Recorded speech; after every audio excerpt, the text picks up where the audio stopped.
मुंबईतून मान्सून माघारी फिरल्यानंतर हवेची गुणवत्ता खालावल्याचं समोर आलंय। मुंबईतील हवेची गुणवत्ता चांगल्या श्रेणीतून मध्यम श्रेणीत घसरली आहे।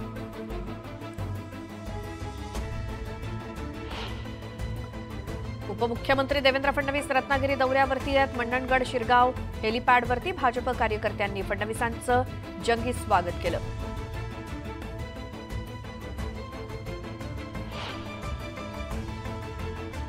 सांगोला तालुक्यातील डोंगर पाचेगाव इथे कालवा फुटून लाखो लिटर पाणी वाया गेलं। यावेळी परिसरातील शेतातून पाणी वाहून गेल्यानं शेतकऱ्यांचं मोठं नुकसान झालंय।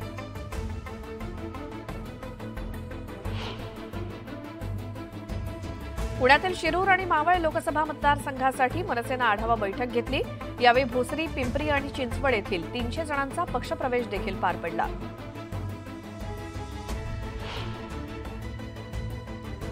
बुलढाण्याच्या चिखली ते बुलढाणा रोडवरती मांडूळ जातीचा बिनविषारी साप आढळला। सर्पमित्रांनी या सापाला नैसर्गिक अधिवासात सोडलं असून या सापाची किंमत 10 ते 50 लाखांपर्यंत असल्याचं बोललं जातंय।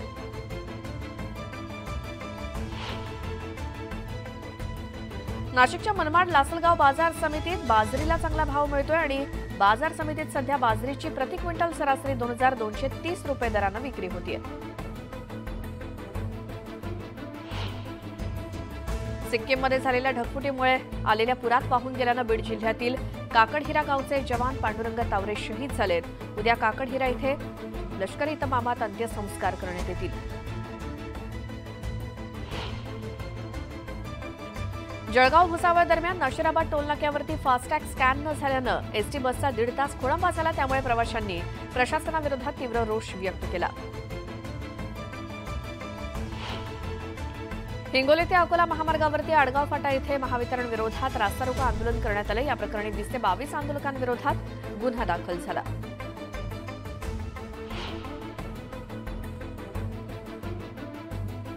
अहमदनगरमध्ये नाल्यावरील बांधकामांमुळे नागरिक आक्रमक झाले। या बांधकामासाठी बांधकाम परवाने देणाऱ्या अधिकाऱ्यांवरती कारवाई करण्याची मागणी नागरिकांनी केली।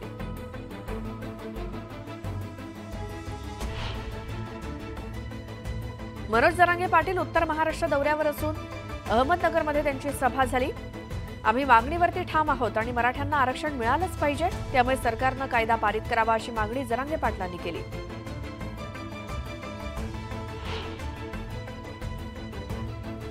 आश्रमशाळेतील पोषण आहाराच्या थकीत अनुदानावरून खासदार सुप्रिया सुळे आक्रमक झाल्या। अनुदान न मिळाल्यास मंत्रालयाबाहेर आंदोलनाला बसेन असा इशारा सुप्रिया सुळेंनी मंत्री अतुल सावेंना दिला।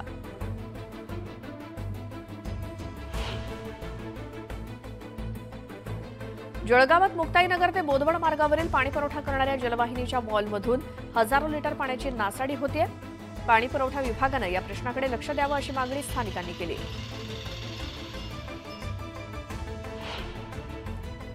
येवल्याच्या भिंगारे परिसरात बिबट्याने धुमाकूळ घातला। एका बिबट्याला पकडण्यात यश आलं असून दुसरा बिबट्या अजूनही मोकाट फिरत असल्यानं स्थानिकांमध्ये भीतीचं वातावरण आहे। पालघरच्या जवाहर नवोदय विद्यालयामध्ये रॅगिंगचा प्रकार उघडकीस आला। 11वीच्या विद्यार्थ्यांकडून 10वीच्या 35 विद्यार्थ्यांना मारहाण करण्यात आली। एका विद्यार्थ्याच्या कानाच्या पडद्याला इजा झाल्यानं हा प्रकार उघडकीस आला। अमरावतीच्या तिवसा तालुक्यातील मिरचापूर इथे विजेच्या धक्क्यानं इलेक्ट्रिशियनचा मृत्यू झाला। त्यानंतर संतप्त ग्रामस्थ आणि नातेवाईकांनी मृतदेह घेऊन महावितरणच्या उपकेंद्रावरती धडक दिली।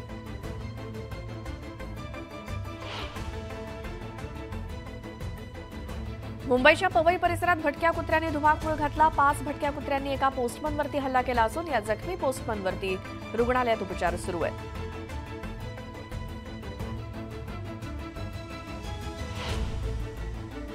नांदेडच्या मध्यवर्ती कारागृहात 2 अधिकारी आणि 4 पोलीस कर्मचाऱ्यांना निलंबित करण्यात आलं। कारागृहात बंदी असलेल्या वस्तू आढळल्यानं ही कारवाई करण्यात आली।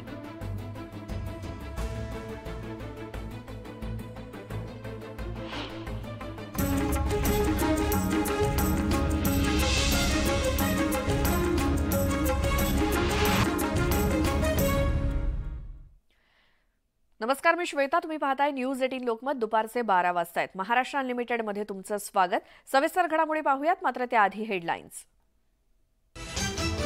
हेडलाइंस प्रायोजक राजयोग पेंट्स, खुशियां आपकी, रंग हमारे। महाराष्ट्रात रस्त्यांची दुरवस्था असताना टोल वसुली का? टोलमुक्त महाराष्ट्र कधी होणार? राज ठाकरेंचा संतप्त सवाल.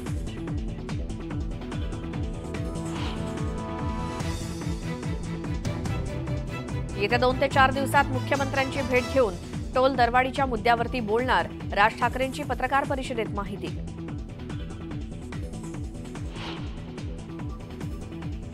उपमुख्यमंत्री देवेंद्र फडणवीस रत्नागिरी जिल्ह्याच्या दौऱ्यावर. फडणवीसांच्या स्वागतासाठी मंडणगडमध्ये बॅनरबाजी. राजनीती धुरंधर लोकनेते असा फडणवीसांचा बॅनरवरती उल्लेख.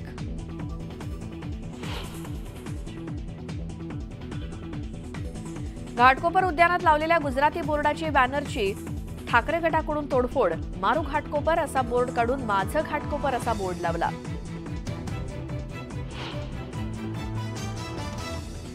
नांदेड जिल्ह्यातील 5 बाजार समितीच्या निवडणुकीची मतमोजणी सुरू. नेते मंडळींची प्रतिष्ठापनाला.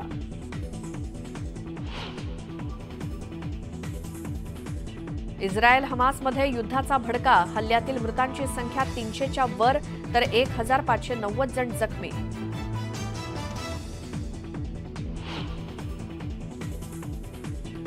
इस्रायल आणि हमासमधील संघर्षात अमेरिकेचं इस्रायलला समर्थन. अमेरिका इस्रायलला सर्वतोपरी मदत करणार. जो बायडन यांची घोषणा.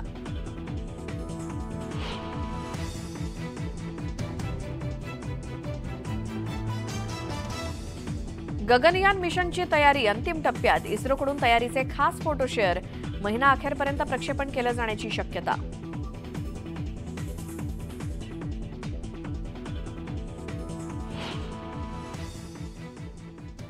महाराष्ट्र अनलिमिटेडच्या सुरुवातीला बातमी आहे. लोकसभा निवडणुकीच्या तयारीसाठी प्रदेश काँग्रेसनं विभागवार बैठकांचं आयोजन केलंय. मुंबई वगळता राज्यातील इतर 42 लोकसभा मतदारसंघातील राजकीय परिस्थितीचा आढावा घेतला जाणार आहे.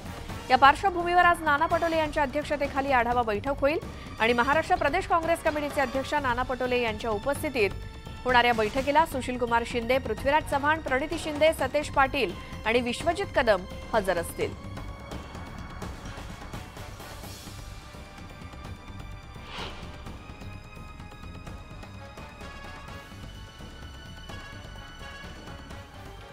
दिवाणी न्यायाधीश, कनिष्ठ आणि न्यायदंडाधिकारी प्रथम श्रेणी न्यायालयाच्या नवीन इमारतीच्या कोनशिलेचं अनावरण आणि भूमिपूजन समारंभ मंडणगडमध्ये पार पडला. सर्वोच्च न्यायालयाचे न्यायमूर्ती भूषण गवई यांच्या हस्ते भूमिपूजन सोहळा पार पडला.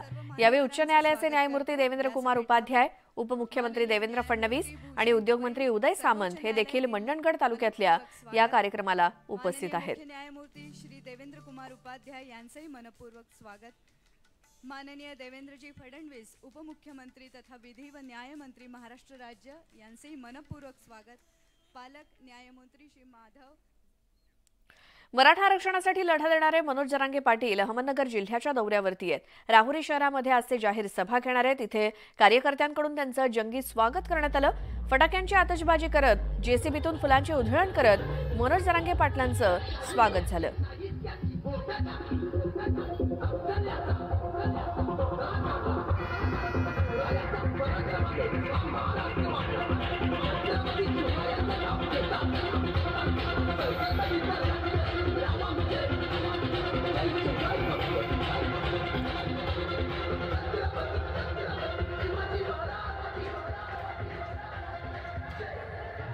हरीश दिमोटे आमचे प्रतिनिधी आपल्यासोबत फोनलाईनवरती जोडले गेलेत. हरीश, मनोज जरांगे पाटील आज नगरमध्ये आहेत.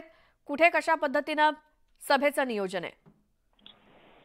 श्वेता, आपण जर बघितलं तर मराठा आरक्षणासाठी लढा उभारणारे मनोज जरांगे पाटील आज अहमदनगर जिल्ह्यामध्ये आहेत आणि काही मिनिटांपूर्वीच त्यांची राहुरीतली जी सभा आहे ती संपलेली आहे आणि राहुरीमध्ये आपण जर बघितलं तर मोठ्या जल्लोषामध्ये त्यांचं स्वागत करण्यात आलं आणि हजारो शेकडो मराठा कार्यकर्ते त्या ठिकाणी सभेला उपस्थित होते आणि मनोज जरांगे मराठा आरक्षणासाठी आक्रमक झालेले आहेत आणि जो वेळ सरकारला दिला गेला आहे, खरं तर 50 दिवसांचा अवधी आरक्षणाच्या मागणीसाठी त्यांनी दिलेला आहे. खरं तर त्यांचं सांगणं हेच आहे सरकारला देखील की वेळ आम्ही तुम्हाला दिलेला नाहीये, तर तुम्ही आम्हाला मागितलेला आहे आणि त्यामुळं या 50 दिवसांमध्ये तुम्हाला आरक्षण द्यायचं आहे आणि जर दिलं नाही तर मोठं जनआंदोलन या उभारण्याचा इशारा त्यांनी दिलेला होता. त्यानुसारच आता जर बघितलं तर सगळ्या महाराष्ट्रातल्या अनेक जिल्ह्यांमध्ये मनोज जरांगे जात आहेत आणि गावोगावी जाऊन ते आवाहन करतायत आणि मराठा समाजाला कुठेतरी एकत्रित करताना दिसत आहेत. आणि आज राहुरीमध्ये त्यांची सभा काही वेळापूर्वी पार पडली आहे. आता जरांगे पाटील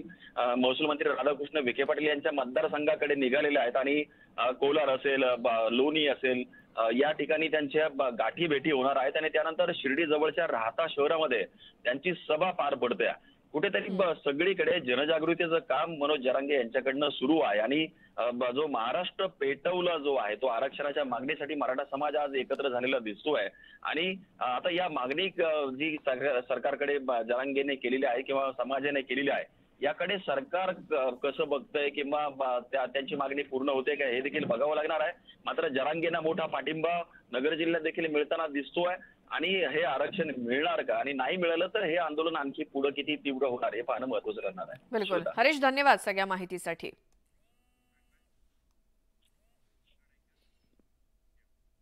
आता पुढची बातमी. खासदार सुप्रिया सुळे यांनी इंदापूर दौऱ्यामध्ये भीमाई आश्रमशाळेतील विद्यार्थ्यांची भेट घेत त्यांच्याशी संवाद साधला. यावेळी आश्रमशाळेची परिस्थिती पाहून आणि आश्रमशाळेला अनुदान मिळत नसल्यानं त्यांनी संताप व्यक्त केला. आश्रमशाळेच्या अनुदानासाठी मंत्रालयाबाहेर आंदोलनाला बसण्याचा इशारा सुद्धा सुप्रिया सुळे यांनी दिला.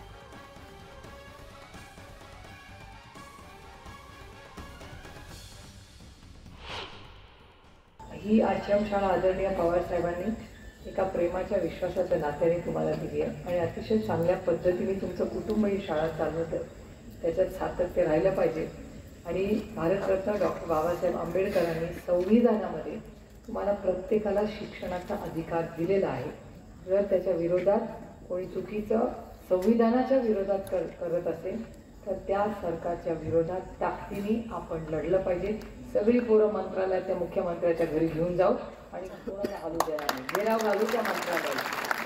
सगळे चला माझ्याकडे मुंबईला. जळगाव ग्रामीण मतदारसंघामध्ये 32 पैकी 25 ग्रामपंचायतीवरती भगवा फडकावा. तुम्ही हरलात तर त्याची पावती माझ्या नावावर फाटेल. मी हरलो तर फटाके तुमच्या घराजवळ फुटतील अशा शब्दात मंत्री गुलाबराव पाटील यांनी कार्यकर्त्यांना कानपिचक्या दिल्या.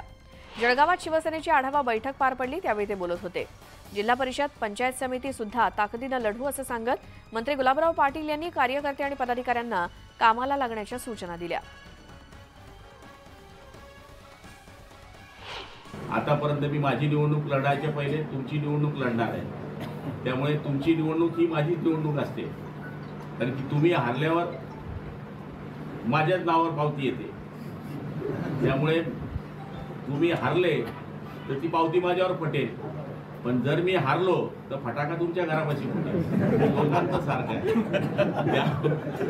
माझ्या घरी मी फटाका फुटणार, गोपाल दीपूच्या घरापाशी फटाका फुटणार. आलय कुदत होता गुलाब पाटील. त्यामुळे तुम्ही आज सगळा विचार करा. बारक्या गोष्टी डोक्यातून काढून टाका. राज्याचे कृषी मंत्री धनंजय मुंडे यांनी राष्ट्रवादीचे नेते जयंत पाटील आणि विरोधी पक्षनेते विजय वडेट्टीवार यांच्या आरोपांना प्रत्युत्तर दिलं. लोकशाहीमध्ये ज्यावेळेस लोकशाही मान्य होत नाही त्यावेळेस पक्ष हातून चाललाय असं वाटणं आणि पक्ष चोरीला जातोय असं म्हणणं हा केवळ केविलवाणा प्रयत्न आहे असं धनंजय मुंडे म्हणाले. बीड जिल्हा दौऱ्यावरती आलेल्या धनंजय मुंडे यांनी जिल्हा प्रशासनाची आढावा बैठक घेतली त्यानंतर ते बोलत होते. लोकशाहीमध्ये कधीच कुणी कुठल्याही पक्षाची चोरी करत नसतं. लोकशाहीमध्ये ज्यावेळेस लोकशाही मान्य होत नाही, लोकशाहीमध्ये पक्षातलं बहुमत मान्य होत नाही, त्यावेळेस एखाद्याला वाटणं की हा पक्ष आपल्या हातून चालला आहे का, तर आपल्याकडे बहुमत नाही का, तर आपल्याला लोकशाही मान्य नाही, त्यावेळेस त्यांनी म्हणणं की अरे हा पक्ष चोरीला जातो आहे. केविलवाणापणा या सगळ्या गोष्टीमध्ये त्या प्रक्रियेमध्ये आपल्याला माहिती आहे की जयंत पाटील साहेब सुद्धा कितपत होते हे टोल दरवाढ रद्द करण्याच्या मागणीसाठी गेल्या 3 दिवसांपासून मनसेचे मुलुंड टोल नाक्याजवळ उपोषण सुरू होतं आणि या उपोषणात मनसेचे नेते अविनाश जाधव यांच्यासह मनसेचे पदाधिकारी सुद्धा सहभागी होते. या उपोषणकर्त्यांची मनसे अध्यक्ष राज ठाकरेंनी भेट घेत त्यांच्याशी संवाद साधला आणि त्यांना उपोषण मागे घेण्यास सांगितलं. यावेळी त्यांनी टोल दरवाढीवरून संताप व्यक्त केला.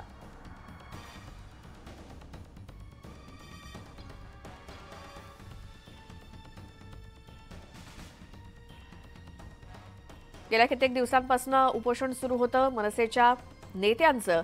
मात्र आज त्याच उपोषणाच्या ठिकाणी मनसे अध्यक्ष राज ठाकरे यांनी भेट दिली आणि आपल्या पदाधिकाऱ्यांना कार्यकर्त्यांना उपोषण मागे घेण्यास सांगितलं. अविनाश जाधव हे उपोषणास बसले होते आणि मनसे अध्यक्ष राज ठाकरे स्वतः गेले. टोल दरवाढी विरोधात मनसेचं आंदोलन सुरू होतं, उपोषण सुरू होतं. मात्र राज ठाकरेंनी त्यांना उपोषण मागे घेण्यास सांगितलं. राज ठाकरेंनी आज उपोषणकर्त्यांची भेट घेतली.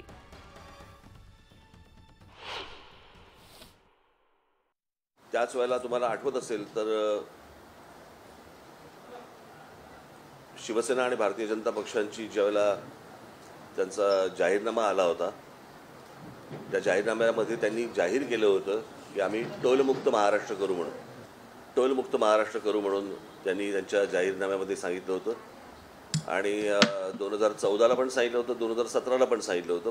परंतु तुमच्याकडे पत्रकारांकडे कोणाला वेळ नसल्यामुळे तुम्ही हे प्रश्न त्यांना कधी विचारले नाहीत की या टोलमुक्त महाराष्ट्राचं काय झालं. आदित्य ठाकरे उद्या नांदेड दौऱ्यावरती जाणार आहेत. शासकीय रुग्णालयाला ते भेट देणार आहेत. नांदेड आणि छत्रपती संभाजीनगरमधील रुग्णालयांना आदित्य ठाकरे भेट देणार आहेत. उद्या नांदेड जिल्ह्याच्या दौऱ्यावरती आदित्य ठाकरे आणि शासकीय रुग्णालयाला ते भेट देणार असून नांदेड आणि छत्रपती संभाजीनगर या ठिकाणच्या शासकीय रुग्णालयांना आदित्य ठाकरे भेट देणार आहेत. अधिक माहितीसाठी थेट जाऊयात. आमचे प्रतिनिधी सिद्धार्थ गोदाम आपल्यासोबत फोन लाईनवरती आहेत. सिद्धार्थ, उद्याच्या आदित्य ठाकरेंच्या दौऱ्याबद्दल. आदित्य ठाकरे उद्या मुंबईहून 9 वाजता विशेष खाजगी विमानाने निघणार आहेत. ते जवळपास 10 वाजता छत्रपती संभाजीनगरला येतील आणि ते थेट घाटी रुग्णालयामध्ये जाऊन त्या ठिकाणी डीन असतील किंवा 2 विविध भागांना ते भेट देणार आहेत. आणि ज्या पद्धतीनं नांदेड मृत्यूची बातम्या आल्या त्यामुळं ते नांदेडला सुद्धा जवळपास 12-12:30च्या आसपास जाणार आहेत आणि तिथल्या शासकीय रुग्णालयाला ते भेट देणार आहेत. निश्चितपणे छत्रपती संभाजीनगर आणि नांदेडच्या शासकीय रुग्णालयामध्ये ज्या पद्धतीने अनागोंदी कारभार आहे किंवा त्या पद्धतीनं मृत्यूचा आकडा सततचा त्या ठिकाणी वाढतो आहे, त्यामुळं अनेक नेत्यांच्या भेटी या ठिकाणी होत आहेत. त्यामुळं आदित्य ठाकरे यांच्या भेटीमध्ये सुद्धा काही वेगळं नसणार आहे. मात्र आदित्य ठाकरे येऊन त्या ठिकाणी भेट देणार आहेत. निश्चितपणे ह्या दोन्ही रुग्णालयामध्ये जे काही प्रशासकीय अनागोंदी कारभार आहे किंवा अपुरी यंत्रणा आहे, अपुरी मॅन पॉवर त्या ठिकाणी, त्यामुळं त्याची चर्चा होऊन हा प्रश्न सुटण्यास मदत सुद्धा होईल. मात्र निश्चित आता विरोधी पक्षात असल्यामुळे आदित्य ठाकरे हे फक्त किंवा इतर विरोधी पक्ष सुद्धा ज्या वेळेस या ठिकाणी दोन्ही रुग्णालयाला भेटले त्यांनी राजकारणाचाच विषय त्या ठिकाणी घेतला. आदित्य ठाकरे नेमकं या भेटी दरम्यान फक्त राजकीय वक्तव्य करतायत का खरंच महाराष्ट्रातील नांदेड असेल, औरंगाबाद असेल, इतर छत्रपती संभाजीनगर या ठिकाणच्या शासकीय यंत्रणा या सगळ्या गोष्टींवर मार्मिक बोट ठेवतील हे पाहावं लागेल. सिद्धार्थ, धन्यवाद या सगळ्या माहितीसाठी. तर उद्या नांदेड आणि छत्रपती संभाजीनगर या ठिकाणचा दौरा करणार आहेत आदित्य ठाकरे. आणि आता बातमी आहे इस्रायल आणि हमासमध्ये युद्धाचा भडका उडाला. इस्रायलवरती हमासनं केलेल्या हल्ल्यातील मृतांची संख्या आता 300च्या पुढे गेली आहे. मृतांची संख्या आणखी वाढण्याची भीती व्यक्त होते आणि या हल्ल्यामध्ये सुमारे 1590 लोक जखमी झालेत. हमासचे अतिरेकी आणि इस्रायली सैनिक यांच्यामध्ये गाझा पट्टीत संघर्ष सुरूच आहे. त्यामुळे मृतांची संख्या वाढतच जाण्याची भीती व्यक्त होते.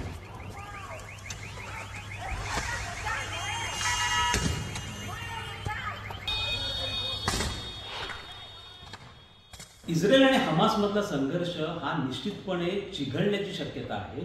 कारण हमासमध्ये एकट्याने एवढा मोठा हमला करण्याची क्षमता ही अजिबात नाहीये. एकाच वेळेला 20 मिनिटांमध्ये 5000 रॉकेट जेव्हा फायर केले जातात, इस्रायलची भक्कम सुरक्षा यंत्रणा जेव्हा क्रॉस केली जाते, संपूर्ण गुप्तहेर यंत्रणा इस्रायलची पूर्णपणे फेल ठरते. याच वेळेला हमासने हे सगळं जे ऑपरेशन केलेलं आहे यामागे हमास बरोबर काही पश्चिम आशियामधले आखातामधले इतरही देश असण्याची शक्यता नाकारता येत नाहीये आणि ते आपली भूमिका हळूहळू उघड करतील. जसं इराणने आता उघडपणे हमासला पाठिंबा हा दिलेला आहे, दुसरीकडे इस्रायलच्या पाठीशी पश्चिम युरोपीय देश हे आता उभे राहायला तयार झालेले आहेत. त्यामुळे एकूणच पश्चिम आशियामधलं वातावरण आणि हा संघर्ष जास्त चिघळत जाणार आहे आणि हा संघर्ष जर चिघळला तर निश्चितपणे याचे परिणाम जे आहेत ते ऊर्जा सुरक्षेवरती होणार आहे. पश्चिम आशियामधनं जगाला पुरवल्या जाणाऱ्या तेलाच्या पुरवठ्यावरती होणार आहे आणि याची मोठी झळ ही भारताला देखील येत्या काळामध्ये सहन करावी लागू शकते. कारण भारत आपल्या गरजेच्या 75% तेल हे प्रामुख्याने पश्चिम आशियामधनं आयात करतो आहे. त्यामुळे एकूणच परिस्थिती रशिया युक्रेन युद्धानंतर पुन्हा एक युद्धाचा जगाला सामना करावा लागू शकतो आणि त्यामुळे जगाच्या चिंता ह्या नक्कीच वाढणार आहेत. आणि बातमीचा वेळ झाली इथे छोटाशा